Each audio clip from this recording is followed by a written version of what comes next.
গাজায় একের পর এক বিমান হামলা চালানোর প্রতিবাদে সরব বিশ্বের বেশিরভাগ মুসলিম দেশ। রমজানে সেহরির সময় বোমা মেরে নিরীহ ফিলিস্তিনি হত্যার পর ইসরায়েলের প্রধানমন্ত্রী নেতানিয়াহুর মনে নেই এতটুকু পর্যন্ত অনুতাপ। উল্টা টানা হামলা চালিয়ে হামাস ধ্বংসের ইঙ্গিত দিয়েছেন তিনি। বলেছেন গাজাবাসীকে নিজ ভূমি ছেড়ে অন্যত্র চলে যেতে।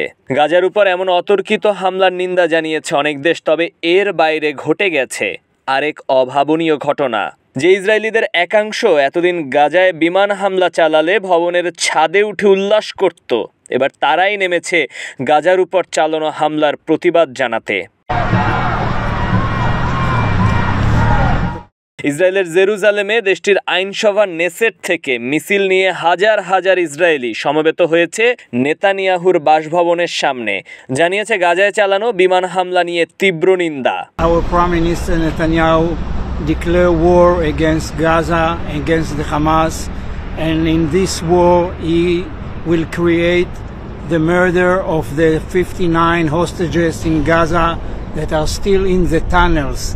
They are waiting us to take them out and to bring them home, but war will not do it. Only negotiation will do it. Change with our government. It's not the government I've known before. Something have changed in the ministers about all their opinions. They are taking us to very bad direction. I think that hurt our democracy and our country.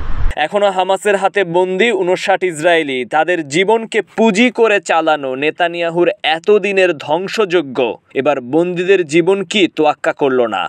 এই হামলায় বন্দী ইসরায়েলিদের জীবন হুমকির মুখে পড়েছে বলে জানিয়েছে Hamas.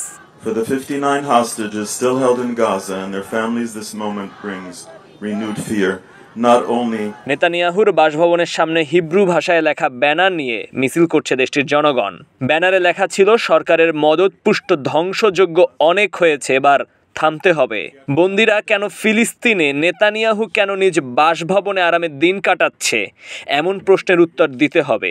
এসব স্লোগানে মুখরিত ছিল আজকের জেরুজালেম। শ্লিশ মিমানি নিশার বেয়াজা।